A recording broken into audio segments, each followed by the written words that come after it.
അത് ശരി, നീ വീണ്ടും കരച്ചിൽ തുടങ്ങിയോ? എന്റെ മോളെ, നീ ഇങ്ങനെ ഓരോന്നോർത്ത് കരഞ്ഞോണ്ടിരുന്ന അതിന് മാത്രം നേരം കാണൂ. രോഹിത്തിനെ നമുക്ക് തിരിച്ചു കൊണ്ടുവരാം. നീ നഷ്ടപ്പെട്ടു എന്ന് വിചാരിച്ച് നിന്റെ ജീവിതം തിരിച്ചു കിട്ടും. അതിന് ഈ അമ്മ തന്നെയാ ഉറപ്പ്. നമ്മളെ അമ്മ എങ്ങനെയാ ശ്യാമയെ വളർത്തിയത്? അച്ഛന്റെ സംരക്ഷണയിലാണോ നമ്മൾ വളർന്നത്? അല്ലല്ലോ. നമ്മുടെ അച്ഛൻ നമ്മുടെ അമ്മയോട് കാണിച്ച തെറ്റൊന്നും എന്തായാലും രോഹിത് നിന്നോട് ചെയ്തിട്ടില്ല. ചിലരുടെ ലഹരിയില് അവൻ അടിമപ്പെട്ടു. ക്ഷമ, അതൊക്കെ നമുക്ക് പറഞ്ഞു മാറ്റിയെടുക്കാവുന്നതേ ഉള്ളൂ. അവളാ ആ സുസ്മിത, അവള് രോഹിത്തിനെ വിട്ടുതരില്ല. അങ്ങനെയൊന്നും ഒരാൾക്ക് ഒരാളെ പിടിച്ചു വെക്കാനാവില്ല ശ്യാമേ. ഇവിടെ എന്താ നിയമം കോടതിയൊന്നും ഇല്ലേ? നമ്മൾ ആ വഴിക്കാ പോവേണ്ടതെങ്കിൽ നമ്മൾ ആ വഴിക്ക് പോവും.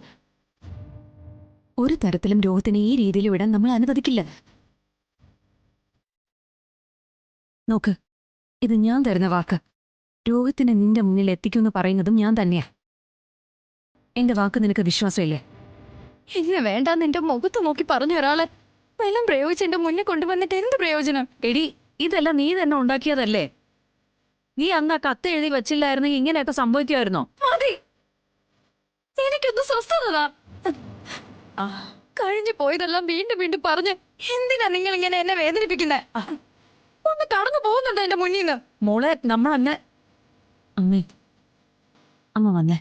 അവള് കുറച്ചിരം ധരിച്ചിരിക്കട്ടെ. നമ്മളിപ്പോ എന്ത് പറഞ്ഞാലും അവൾക്കിപ്പോ മനസ്സിലാവില്ല. അമ്മ വാ. അമ്മേ, അമ്മേ, ഉറക്കം വരുന്നു, നമുക്ക് കിടക്കാം. വാ അമ്മേ, നമുക്ക് കിടക്കാം.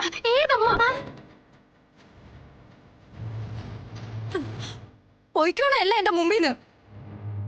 ഇവിടെ നിന്റെ അമ്മയുമില്ല, ആരുമില്ല.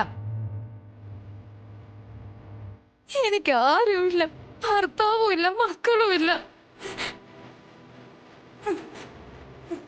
ഒറ്റയാളല്ല എന്റെ മുന്നിലേക്ക് വന്നു പോകരുത്. ശ്യാമേ,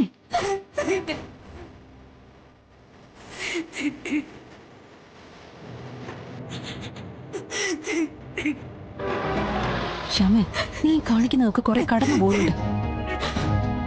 നീ ഞാനും നമ്മൾ എല്ലാവരും കൂടി ഉണ്ടാക്കിയ കുഴപ്പങ്ങളാ നമ്മളിപ്പോ അനുഭവിച്ചുകൊണ്ടിരിക്കുന്നതല്ല.